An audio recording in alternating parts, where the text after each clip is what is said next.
आज के जो 1600 पॉइंट का गिरावट बता रहे हैं, इसमें सबसे मुख्य कारण है कि ईरान ने कल 200 मिसाइल और ड्रोन अटैक से इजराइल के ऊपर हमला किया। इजराइल भी इसका बदला लेगा, कुछ भयानक आक्रमण करेगा।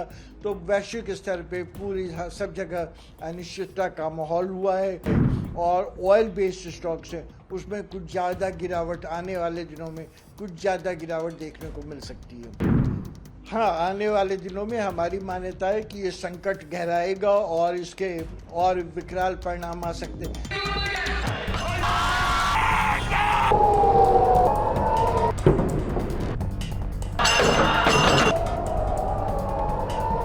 बीते 1 अक्टूबर को देर रात इजराइल पर भीषण हमला हुआ था, जिसके बाद से पूरे विश्व में तनाव की स्थिति पैदा हो गई है।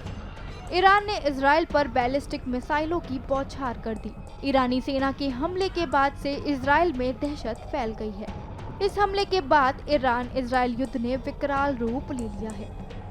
इजराइल और ईरान के बीच छिड़े इस युद्ध के तनाव का प्रभाव भारत समेत पूरे विश्व में दिखने लगा है। भारत में शेयर बाजार और कच्चे तेल की कीमतों पर बुरा असर पड़ा है और लगातार भारी गिरावट दर्ज की जा रही है। इन्फोमेरिक्स के मुख्य अर्थशास्त्री मनोरंजन शर्मा ने भारत पर पड़ रहे युद्ध के दुष्प्रभाव को लेकर क्या कुछ कहा, सुनिए। देखिए, एक तो इसकी वजह मानते हैं कि स्टॉक मार्केट में जो कुछ उछाल आई है विगत कुछ दिनों में, उसमें हम एक फ्रॉथ और एक बबल का एलिमेंट मानते हैं कि थोड़ी बहुत कुछ अननेचुरल उछाल आएगी। लेकिन आज के जो 1600 पॉइंट का गिरावट बता रहे हैं, इसमें सबसे मुख्य कारण है कि ईरान ने कल 200 मिसाइल और ड्रोन अटैक से इजराइल के ऊपर हमला किया और वो अभी ये आशंका है कि इजराइल भी इसका बदला लेगा, कुछ भयानक आक्रमण करेगा। तो वैश्विक स्तर पे पूरी सब जगह अनिश्चितता का माहौल हुआ है।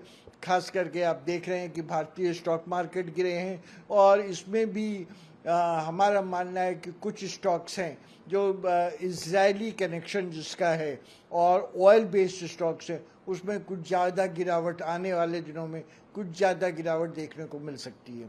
सर, क्रूड ऑयल की कीमतें भी काफ़ी चढ़ी हैं इस ईरान और इजराइल की लड़ाई के बाद। उस पे क्या आउटलुक है आपका? क्रूड ऑयल की कीमतों में लगातार गिरावट आई थी। अभी आप वर्तमान स्थिति देखेंगे तो कल परसों का जो स्तर था रफली करीबन $72 पर बैरल था। अभी जो अनिश्चितता का माहौल रहा है, इससे यह आशंका है कि ये बहुत तेज़ी से ऊपर बढ़ सकता है और $80 प्रति बैरल या उससे भी ज़्यादा जा सकता है। इसकी 2-3 मुख्य वजह हैं। एक मुख्य वजह ये है कि 4% विश्व का जो तेल होता है वो ईरान तकरीबन 3 मिलियन बैरल तकरीबन 30 लाख बैरल प्रतिदिन उत्पादन करता है, जो विश्व तेल प्रोडक्शन का 3% है। लेकिन जो पर्शियन गल्फ है, जो पर्शियन खाड़ी है, उससे विश्व का तकरीबन 20% तेल उससे गुजरता है और भारत हम लोग जो तेल इंपोर्ट करते हैं उसका 60% तेल ये पर्शियन गल्फ से, जिसको हम टेक्निकली स्ट्रेट ऑफ हॉर्मुज बोलते हैं, तो स्ट्रेट ऑफ हॉर्मुज से विश्व व्यापार का 20% तेल गुजरता है, भारत को आने वाला 60% तेल। तो ये बहुत बड़े आंकड़े हैं। इससे भारत में विश्व में काफ़ी अनिश्चितता का संकट की आशंका बढ़ी है और सबको आने वाले दिनों में बहुत सोच समझकर कदम उठाना पड़ेगा। सर, जैसे कि इजराइल ने बोला है कि हम ईरान को गंभीर परिणाम भुगतने होंगे जो उसने अटैक शुरू करा है, तो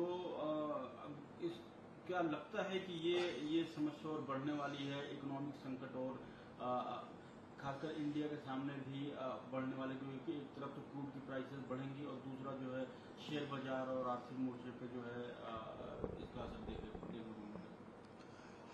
हाँ, आने वाले दिनों में हमारी मान्यता है कि ये संकट गहराएगा और इसके और विकराल परिणाम आ सकते हैं। लेकिन सभी लोग अभी इस चीज़ में अनिश्चितता का माहौल है। इजराइल अटैक करेगा, दोबारा बदला लेगा, इसके बारे में तो कोई शक नहीं। लेकिन वो उस हमले का, उस अटैक का क्या स्वरूप होगा, किस समय होगा, कितनी विकरालता होगी, ये कहना अभी मुश्किल है। इसमें जो सबसे देखने वाली बात है, दो बहुत सेंसिटिव सेक्टर्स हैं ईरान के। जो एक तो उसके न्यूक्लियर प्लांट्स हैं जहाँ पे न्यूक्लियर पावर का उत्पादन होता है, उसके न्यूक्लियर अस्त्र हैं, और दूसरा उसके जो ऑयल प्रोड्यूसिंग प्लांट्स है, इंफ्रास्ट्रक्चर का जो बहुत अहम हिस्सा है। अगर इन दोनों पे कुछ अटैक हुआ है तो इसके बहुत घातक परिणाम निकलेंगे। फिर ये लड़ाई कहाँ तक जाएगी कहना बहुत मुश्किल है। फिर ईरान उसका बदला लेगा। अगर छोटा मोटा अटैक, कहीं पे कुछ पुल उड़ा देते हैं, कुछ फैक्ट्री तबाह कर देते हैं, कुछ 2-4 हवाई जहाज़ों को मारते हैं, तो उसके इतने घातक परिणाम नहीं है। लेकिन अभी देखने की बात यह है कि उसके अगर ईरान के न्यूक्लियर प्लांट्स के ऊपर अटैक होता है या ऑयल प्रोड्यूसिंग यूनिट्स के ऊपर होता है, तो ये दो इसके बहुत घातक परिणाम। इसमें अभी आम सहमति नहीं बन पाई है कि ईरान के ऊपर अटैक होगा, इसका स्वरूप क्या होगा। लेकिन ये दोनों, अगर न्यूक्लियर प्लांट्स और ऑयल प्रोडक्शन फैसिलिटी के ऊपर अटैक होता है तो निश्चित ही बहुत ही घातक परिणाम होंगे।